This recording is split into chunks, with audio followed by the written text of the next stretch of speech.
Assalamualaikum warahmatullahi wabarakatuh. Alhamdulillah, jumpa lagi dengan saya, Ibu Ernawati. Pada pertemuan kali ini, kita masih membahas tentang kelas amfibi. Dalam pertemuan hari ini, kita akan membahas berbagai sistem yang dijalankan pada amfibi, yaitu mulai dari sistem rangka dan otot, sistem pencernaan, sistem respirasi, sistem sirkulasi, sistem ekresi, sistem reproduksi, dan sistem saraf. Sistem rangka dan otot pada amfibi. Amfibi merupakan hewan vertebrata yang pertama kali mempunyai sternum atau tulang dada, namun perkembangannya kurang sempurna. Tulang rusuk amfibi pendek dan kurang berkembang dan tidak berhubungan dengan sternum seperti pada aves, reptil, dan pada mamalia. Sebagian besar amfibi mempunyai 2 pasang tungkai dengan 4 jari kaki pada kaki bagian depan dan 5 jari kaki pada kaki belakang. Berikut gambar dari sistem rangka pada katak, di mana katak memiliki tengkorak. Kemudian ada rongga mata, di mana salah satu ciri daripada katak yaitu matanya menonjol ke depan, adanya rongga mata. Kemudian pada bagian tungkai ada tulang ulna, radius, humerus, tulang belikat, ruas-ruas tulang belakang.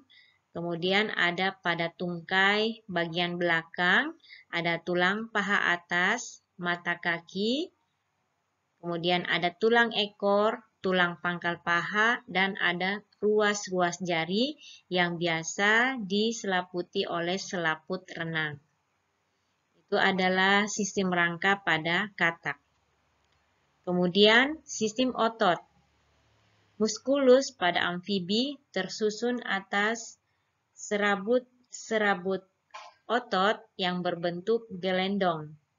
Bagian-bagian otot terdiri dari yang pertama, insersio, yaitu bagian ujung yang melekat lebih jauh dari linea mediana dan gerakannya lebih leluasa. Yang kedua, origo, bagian ujung yang melekat dekat dari linea mediana. Pada beberapa otot katak memiliki perluasan jaringan ikat yang dikenal dengan tendon. Fungsi dari tendon di sini sebagai pengikat atau penghubung antara otot dengan tulang atau otot dengan otot. Amfibi, gerakan pada amfibi, misalnya berenang, berjalan, meloncat atau memanjat, melibatkan berbagai perkembangan tipe otot. Beberapa di antaranya terletak dalam tungkai itu sendiri dan berupa otot-otot intrinsik. Misalnya, tipe otot flexor, di mana dia berfungsi untuk mengikat satu bagian dengan bagian yang lain. Contoh, otot bisep. Kemudian, tipe otot ekstensor, yang berfungsi dalam meluruskan suatu bagian. Contoh, otot trisep. Sistem sirkulasi pada amfibi. Jantung katak terbagi menjadi 3 ruang, yaitu 2 atrium, atrium kanan, dan atrium kiri, dan 1 ventrikel. Atrium berada di sebelah anterior dan berdinding tipis, sedangkan ventrikel terletak di sebelah posterior, berdinding tebal, dan berbentuk konus. Di bagian dorsal jantung terdapat yang disebut dengan sinus venosus yang berbentuk segitiga dan berdinding tipis. Sinus venosus berhubungan dengan atrium kanan melalui suatu lubang di tengah-tengah yang berbentuk segitiga. Antara atrium kiri dan kanan terdapat septum interparalel. Kedua atrium berhubungan dengan ventrikel melalui ostium atrioventricular. Ini dapat dilihat jantung pada amfibi, di mana terdiri dari 3 ruang, atrium kanan, atrium kiri, dan 1 ventrikel. Kemudian ada sinus venosus, ada septum. Selanjutnya kita akan membahas sistem sirkulasi pada katak. Sistem sirkulasi pada katak termasuk sistem sirkulasi ganda dan tertutup. Sirkulasi pada katak, yang pertama, darah dari seluruh tubuh memasuki ruang penerima, yaitu sinus venosus, yang akan mendorong darah masuk ke atrium kanan. Jadi darah dari seluruh tubuh akan diterima di sinus venosus dan mendorong dari sinus venosus, darah akan didorong masuk ke atrium kanan. Atrium kiri akan menerima darah yang kaya oksigen yang dibawa dari paru-paru dan kulit. Atrium kanan dan kiri selanjutnya akan berkontraksi secara tidak bersamaan, sehingga meski ventrikel tidak terbagi, sebagian besar darah tetap terpisah saat memasuki ruang ventrikel. Jika ventrikel berkontraksi, darah dari paru-paru yang akan oksigen memasuki aliran sistemik dan darah yang miskin oksigen akan memasuki aliran pulmonari untuk dikeluarkan keluar dari tubuh. Pemisahan ini dibantu oleh katup spiral yang membagi aliran sistemik dan paru-paru di dalam konus arteriosus, dan dengan perbedaan tekanan darah pada paru-paru dan pembuluh darah sistemik akan meninggalkan konus arteriosus. Beberapa pengecualian terjadi pada salamander, di mana salamander tidak mempunyai paru-paru, sehingga celah intratrial tidak lengkap dan vena pulmonalis tidak ada. Sistem pencernaan pada amfibi. Sistem pencernaan makanan pada katak terdiri atas saluran pencernaan makanan dan kelenjar pencernaan makanan. Dapat dilihat dari gambar, sistem pencernaan terdiri dari alat-alat pencernaan dimulai dari kafum oris pada bagian mulut, kerongkongan esofagus, kemudian masuk ke lambung, ke usus halus, usus 12 jari, dan ileum, selanjutnya menuju ke usus besar, rektum, dan berakhir pada kloaka. Di dalam kafum oris terdapat gigi dan lidah. Gigi tersusun berderet di sepanjang tepi premaksila, maksila, dan tulang pomer yang berfungsi untuk menahan mangsanya. Lidah katak berlekup di ujungnya, serta dapat dijulurkan keluar dan berpangkal di bagian anterior kafum oris. Lidah berfungsi untuk menangkap dan memasukkan mangsanya ke dalam mulut. Kafum oris menyepit ke arah faring, kemudian berlanjut sebagai esofagus atau kerongkongan yang selanjutnya akan berhubungan dengan lambung. Pada dinding lambung terdapat kelenjar pencernaan makanan yang menghasilkan pepsin dan HCl. Pemasukan makanan dari ventriculus ke duodenum diatur oleh otot sphincter pylori. Duodenum ialah bagian usus halus yang memanjang ke arah anterior sejajar dengan ventriculus, di mana bagian ini kaya akan sel-sel piala yang menghasilkan mukus. Makanan akan diabsorpsi masuk ke dalam sistem porta hepatica, yaitu susunan vena yang membawa hasil-hasil pencernaan dari intestinum menuju ke hati sebelum kembali ke jantung. Dari duodenum akan berlanjut ke ileum, kemudian akan meluas sampai ke bagian rektum dan berakhir pada kloaka. Selanjutnya sistem respirasi. Sistem respirasi atau pernafasan pada amfibi. Paru-paru katak berjumlah sepasang dengan struktur paru-paru katak berupa kantung tipis yang elastis yang dilengkapi dengan lipatan-lipatan pada permukaan dinding dalamnya yang berguna untuk memperluas permukaan. Pada permukaan dinding dalam terdapat kapiler-kapiler darah yang banyak sekali yang berfungsi mengangkut O2 dari paru-paru ke jaringan-jaringan lain dan melepaskan CO2 ke paru-paru untuk dikeluarkan dari tubuh. Mekanisme pernapasan pada katak. Mekanisme pernafasan terjadi baik pada saat berinspirasi maupun berekspirasi.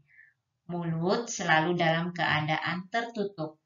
Pernapasan pada katak diatur oleh kontraksi dan relaksasi otot perut dan otot rahang bawah. Alat-alat pernafasan katak terdiri dari rongga mulut, kuane, dan paru-paru. Berikut tahap inspirasi mekanisme pernafasan katak. Mula-mula otot stenohideus bersamaan dengan otot milohideus berkontraksi sehingga rongga mulut membesar. Hal ini menyebabkan udara masuk ke rongga mulut lalu menuju ke tenggorokan lewat kuane. Kemudian kuane tertutup oleh klep diikuti dengan kontraksi otot rahang bawah dan otot gineuroideus yang menyebabkan rongga mulut mengecil. Tahap ekspirasi. Otot milohideus akan berelaksasi dan otot stenohideus akan berkontraksi diikuti dengan otot abdominis. Akibatnya, paru-paru tertekan dan udara akan terdesak keluar. Kedua glotis akan menutup. Akibatnya udara di dalam kedua glotis akan menutup, diikuti oleh otot submandibularis akan berkontraksi dengan otot gineuroideus. Akibatnya udara di dalam cavum oris terdesak keluar melalui nares. Pertukaran gas pada amfibi terjadi pada dinding alveoli, di mana dinding alveoli banyak sekali terdapat anyaman kapiler-kapiler darah. Selain pada alveoli, pertukaran gas juga terjadi pada permukaan kulit, yaitu percabangan dari arteri kutanea yang dipercabangkan dari arteri pulmokutanea, di mana pernafasan dengan kulit dapat berlangsung pada waktu amfibi berada di air maupun di darat.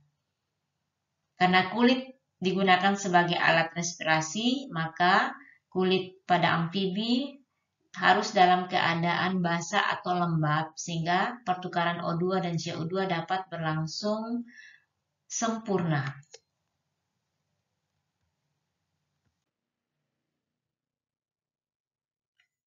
Sistem saraf pada amfibi. Sistem saraf pada amfibi terdiri dari sistem saraf pusat, yaitu ensefalon sebagai otak dan medula spinalis sumsum tulang belakang, serta terdiri dari sistem saraf tepi.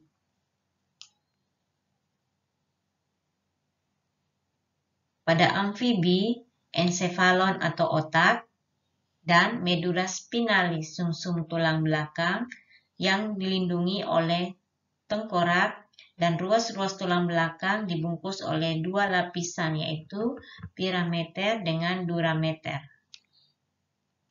Tiga bagian mendasar dari otak pada amfibi yaitu otak depan dikenal dengan telencephalon yang berkaitan dengan indera penciuman, otak tengah mesencephalon yang berkaitan dengan penglihatan, di mana penglihatan pada amfibi berkembang lebih baik sehingga amfibi memiliki penglihatan yang baik, dan otak belakang atau rhombencephalon.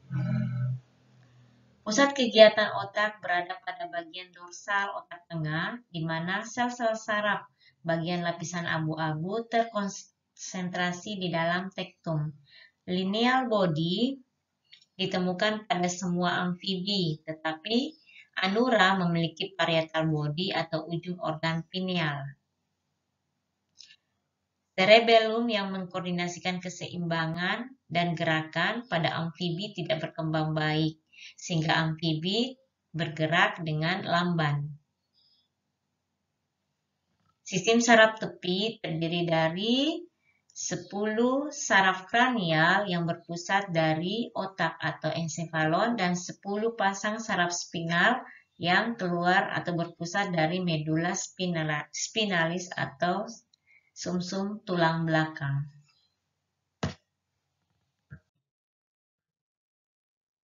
Sistem urogenital. Sistem urogenital pada amfibi merupakan suatu sistem gabungan yang masih tergabung pada kloaka sebagai muara bersama untuk sistem ekskresi, reproduksi, dan sistem pencernaan. Organ ekskresi pada amfibi berupa ginjal yang berbentuk bulat panjang berwarna coklat terpisah dari selom di bawah vertebrata yang dikenal dengan retroperitoneal. Corpuscles renalis berkembang untuk membantu mencegah pengenceran yang berlebihan dari cairan tubuh. Ginjal pada amfibi merupakan alat filter, di mana proses filtrasi terjadi pada kapsul renalis. Pada kapsul renalis terdapat berupa glomerulus, yaitu pembuluh darah kecil yang berlekuk-lekuk, di mana glomerulus berhubungan dengan suatu bentukan mangkok yang dikenal dengan kapsul Bowman. Dari kapsul Bowman, zat sisa yang telah difilter akan menuju ke tubulus uriniferus yang merupakan pembuluh lanjutan dari kapsul Bowman, terdiri dari pembuluh darah arteri. Tubulus uriniferus akan menyalurkan zat sisa pada pembuluh pengumpul, yaitu ureter. Dari ureter, urin akan disimpan sementara pada vesika urinaria atau saluran kencing, yang akhirnya urin akan dibuang sebagai zat sisa yang tidak terpakai menuju ke kloaka dan selanjutnya dikeluarkan dari tubuh. Sistem reproduksi. Reproduksi pada amfibi ada dua, yaitu dilakukan secara eksternal, contohnya pada anura, dan internal pada ordo apoda. Proses perkawinan secara eksternal dilakukan di dalam perairan yang tenang dan dangkal. Pada musim kawin, anura ditemukan terdapat fenomena unik yang dikenal dengan amplexus, yaitu katak jantan yang berukuran lebih kecil menempel di punggung betina dan mendekat erat tubuh betina yang lebih besar. Perilaku ampliopsus tersebut bertujuan untuk menekan tubuh betina agar mengeluarkan sel telurnya sehingga bisa dibuahi jantan. Amfibi berkembang biak secara ovipar, namun ada juga beberapa famili amfibi yang bersifat vivipar, yaitu beberapa anggota dari ordo apoda. Selanjutnya kita akan membahas organ-organ reproduksi pada katak jantan dan katak betina. Pada katak, organ genitalia jantan berupa sepasang testis yang berbentuk oval berwarna keputih-putihan, terletak di sebelah anterior dari ginjal yang diikat oleh alat penggantung yang dikenal dengan mesorsium yang berbentuk dari lipatan peritoneum. Korpus adiposum melekat di sebelah kranial dari testis, yaitu berupa zat lemak yang berwarna kekuning-kuningan. Sedangkan di sebelah median dari testis terdapat saluran-saluran halus yang dikenal dengan vasa efferentia yang bermuara pada saluran kemih. kemudian menuju ke kloaka. Akhir dari ureter mengalami pembesaran dan disebut dengan vesikular seminalis sebagai tempat penampungan sementara dari spermatozoa. Selanjutnya, organ genitalia betina terdiri dari sepasang ovarium dilekatkan dengan bagian dorsal selom oleh alat penggantung yang dikenal dengan mesovarium yang terbentuk dari lipatan peritoneum. Pada hewan yang telah dewasa, kadang-kadang terdapat telur yang berwarna hitam dan putih berbentuk bintik-bintik. Pada ovarium juga terdapat korpus adiposum yang berwarna kekuning-kuningan. Telur yang telah masak akan menembus dinding ovarium untuk masuk ke oviduct,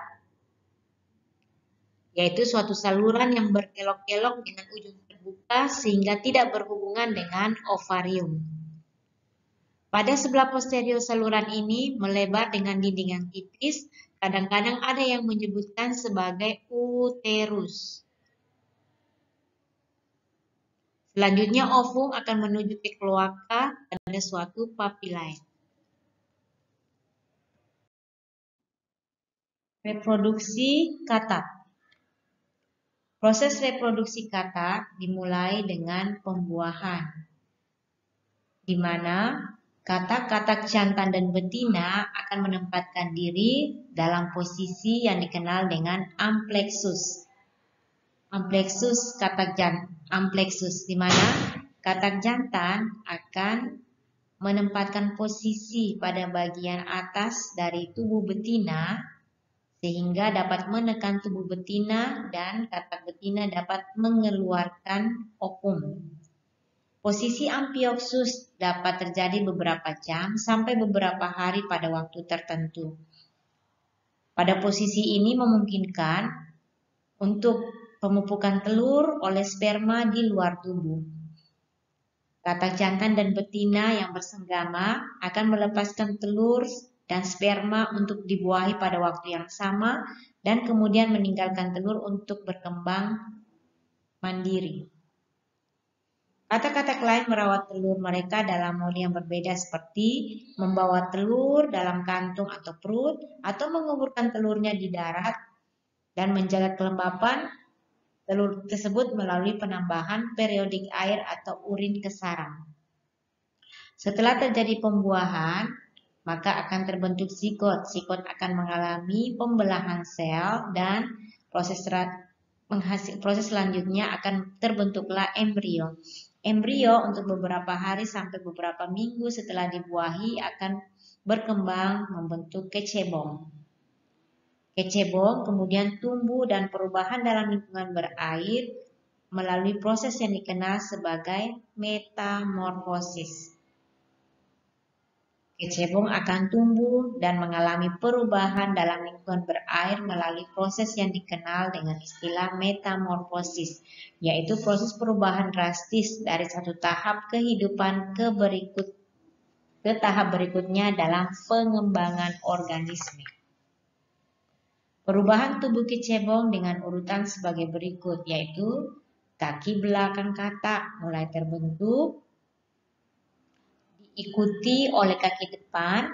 Organ-organ internal akan mempersiapkan diri untuk kehidupan di darat, paru-paru berkembang, perubahan pencernaan untuk dapat memproses makanan katak, ekor hampir sepenuhnya menghilang. Setelah kecebong telah benar-benar membuat semua perubahan melalui metamorfosis, hewan mulai hidup di darat dan di air sebagai katak dewasa dan siklus dimulai kembali. Demikian materi kita untuk hari ini. Semoga materi yang dipaparkan dapat bermanfaat dan sampai jumpa di video-video selanjutnya. Terima kasih.